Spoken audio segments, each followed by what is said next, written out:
కళ్యాణం ప్రారంభిస్తూ ఈ కళ్యాణ క్రతువు నిర్విఘ్నంగా ముగింపబడాలి అనేటువంటి సంకల్పంతో విఘ్న అధిపతి అయినటువంటి విశ్వక్సేనుల వారిని ఆరాధన చేయడం జరిగింది. వైష్ణవ సంప్రదాయంలో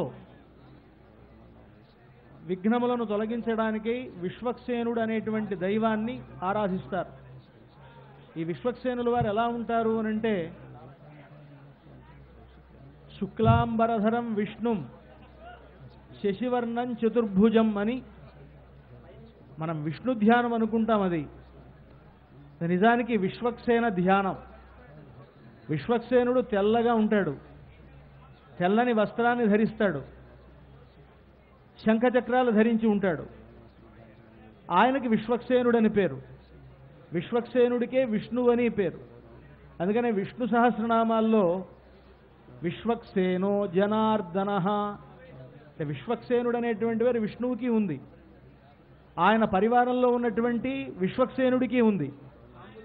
ఆ విశ్వక్సేనుడు ఒకప్పుడు విష్ణు ద్వారపాలకుల్లో ఒకడుగా ఉన్నట్ట. చండ ప్రచండులు అని ఇద్దరు ద్వారపాలకులు. దాంట్లో చండు అనేటువంటి ఆయన ఆ పేరుతో ఉన్నాడు ఒకప్పుడు ద్వారపాలకుడు. ఒక సందర్భంలో దేవతలకు అసురులకు యుద్ధం జరిగినప్పుడు ఆ యుద్ధంలో విష్ణువే వెళ్ళి సహాయం చేయవలసి వచ్చిందిట. దేవతలంతా కూడా విష్ణువుని ప్రార్థించారు. అప్పుడు ఆయన దగ్గర ద్వారపాలకుడుగా ఉన్నటువంటి చండు స్వామివారితో అన్నారట, విష్ణుమూర్తితోటి, స్వామి మీరు హాయిగా అమ్మవారితో ఉండండి, మీ బదులు నేను వెళ్ళి యుద్ధం చేసి దేవతలకు విజయాన్ని చేకూరుస్తాను అని ఆ యుద్ధంలోకి వెళ్ళాట. వెళ్ళి దేవతల వైపు పక్షంలో ఉండి అసురులతో యుద్ధం చేసి దేవతలకు విజయాన్ని చేకూర్చాడు.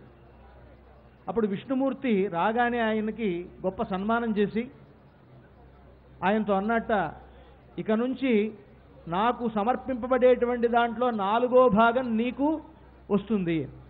మనం ఈరోజు విష్ణుమూర్తి యొక్క ఆలయానికి వెళ్ళి ఏదైనా 10 రూపాయలు సమర్పిస్తే దాంట్లో 4వ వంతు విశ్వక్సేనుల వారికి వెళుతుంది. అంటే స్వామికి సమర్పించేటువంటి దాంట్లో 4వ వంతుని ఆ చండు అనేటువంటి వాడికి ఇస్తూ ఆయనకు ఆనాటి నుండి విఘ్నాధిపత్యాన్ని సైన్యాధిపత్యాన్ని ప్రసాదించాట విష్ణుమూర్తి.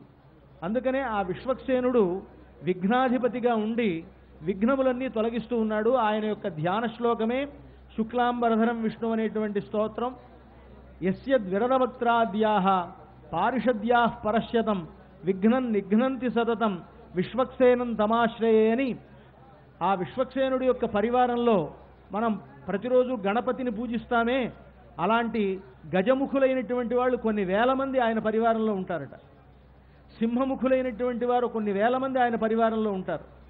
అలా ఉన్నటువంటి ఇంతమందికి అధిపతిగా ఉండి సైన్యాధ్యక్షుడుగా ఉన్నటువంటి విశ్వక్సేనుల వారిని వైష్ణవ సంప్రదాయానుసారంగా ఇక్కడ విఘ్నముల్ని తొలగడానికి పూజ చేయడం జరిగింది.